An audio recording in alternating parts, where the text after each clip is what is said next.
মাননীয় অধ্যক্ষ মহোদয়, আপোনাৰ অনুমতি সাপেক্ষে মই মহিলা আৰু শিশু বিকাশ বিভাগৰ চৰকাৰী সংকল্পটো সদনত উত্থাপন কৰিবলৈ প্ৰস্তাৱ কৰিছোঁ।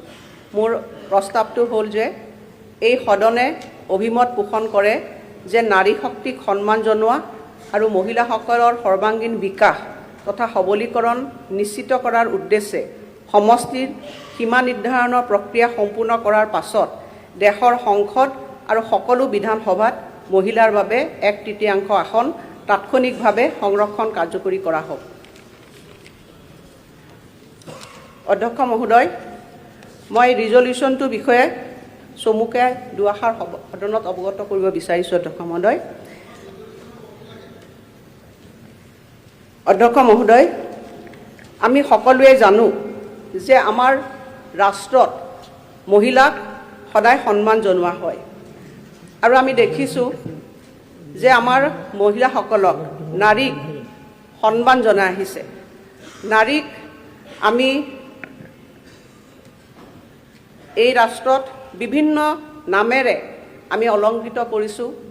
ভাৰতবৰ্ষৰ পুৰণি যিবিলাক শাস্ত্ৰ আছে তাত নাৰীকো বন্দিত কৰা হৈছে আৰু সেইকাৰণে নাৰী হৈছে মাতৃস্বৰূপা। অধ্যক্ষ মহোদয়, নাৰীৰ যি জীৱন পৰিক্ৰমা আমি সকলোৱে দেখিছোঁ আৰু সেইকাৰণে ভাৰতবৰ্ষত আমি বিভিন্ন শাস্ত্ৰবিলাকত দেখিছিলোঁ যে নাৰীক বন্দনা কৰা হৈছে, কিন্তু আমি এইটোও দেখিলোঁ অধ্যক্ষ মহোদয় যে কৌৰৱৰ ৰাজসভাত আমাৰ নাৰী নিন্দিত হৈছিল, এটা অপমানসূচক অৱস্থালৈ নাৰী পৰিগণিত হৈছিল। গতিকে নাৰীক আগবঢ়াই লৈ যাবৰ কাৰণে আজি ৰাজনৈতিক সদিচ্ছা লাগিব, সামাজিক সদিচ্ছা লাগিব আৰু সেইকাৰণে অধ্যক্ষ মহোদয় আপুনি দেখিছে যে আমাৰ ৰাষ্ট্ৰত প্ৰায় 50% মহিলা। আজি অসমতো যদি আমি জনসংখ্যা চাওঁ তেতিয়াহ'লে প্ৰায় 50% আমাৰ মহিলা। গতিকে এই মহিলাসকলক আমি সকলো দিশেৰে ৰাজনৈতিকভাৱে, সামাজিকভাৱে, শৈক্ষিকভাৱে আগবঢ়াই লৈ যোৱাটো ৰাষ্ট্ৰৰ এটা কৰ্তব্য। কিন্তু অধ্যক্ষ মহোদয়, আমি দুখেৰে দেখিছোঁ যে নাৰীৰ যিটো আমাৰ ৰাজনৈতিক পৰিক্ৰমা, সেই পৰিক্ৰমা আমি শক্তিশালী ৰূপত হয়তো আমি দেখিব পৰা নাই। এই কথাটো কেৱল আমাৰ ৰাজ্যৰ মাজতে সীমাবদ্ধ হৈ থকা নাই বা আমাৰ ৰাষ্ট্ৰৰ মাজতে সীমাবদ্ধ হৈ থকা নাই। আপুনি যদি চাই দেখিব যে গোটেই বিশ্বতে আমাৰ নাৰীৰ যি ৰাজনৈতিক অধিকাৰ, সেই অধিকাৰ পুৰুষসকলৰ সমানে সমানে আমি আজিলৈকেও যাব পৰা নাই। হয়তো তাত বিভিন্ন ধৰণৰ কাৰক আছে। ইয়াত হয়তো সামাজিক বাধাবাধকতা হ'ব পাৰে, শৈক্ষিক বাধকতা হ'ব পাৰে আৰু লগতে মানসিক বাধকতাও হ'ব পাৰে, বাধ্যবাধকতা হ'ব পাৰে। কিন্তু এই ক্ষেত্ৰত আমি নাৰীক আগবঢ়াই লৈ যাব লাগিব আৰু ইয়াৰ কাৰণে ৰাজনৈতিক সদিচ্ছাৰ যথেষ্টখিনি প্ৰয়োজনীয়তা আছে। ভাৰতবৰ্ষৰ পাৰ্লিয়ামেণ্টত আমি বৰ্তমান যিটো আমাৰ স্বাধীনতাৰ 77 বছৰ পূৰ্ণ হ'ল, তাৰপিছত আমাৰ নেতা নৰেন্দ্ৰ মোদী ডাঙৰীয়াৰ নেতৃত্বত পাৰ্লিয়ামেণ্টত 2023 চনত আজি যিটো মহিলা ৰিজাৰ্ভেশ্যন আইন, যিটো নাৰী শক্তি বন্দন অধিনিয়ম 2023, এই আইনখন তাত মানে দাখিল কৰা হৈছিল আৰু সেই আইনখনত আমি দেখিলোঁ যেতিয়া দাখিল কৰিছিল পাৰ্লিয়ামেণ্টত সকলো দলৰ সকলো সদস্যই একমত প্ৰকাশ কৰিছিল আৰু সেই আইনখন পাছ হৈছিল। যেতিয়া সেই আইনখন পাছ হ'ল তেতিয়া ভাৰতবৰ্ষৰ যি মহিলা শক্তি, নাৰী শক্তি উৎফুল্লিত হৈছিল আৰু সকলোৱে এটা আশাৰ বতৰা হৈছিল যে প্ৰথমবাৰৰ বাবে হয়তো মহিলাসকলে ৰাজনৈতিক যিটো ন্যায় পাবৰ কাৰণে সক্ষম হ'ব। আমি কিছুদিন অপেক্ষা কৰিলোঁ, আকৌ নতুন চৰকাৰ আৰম্ভ হ'ল।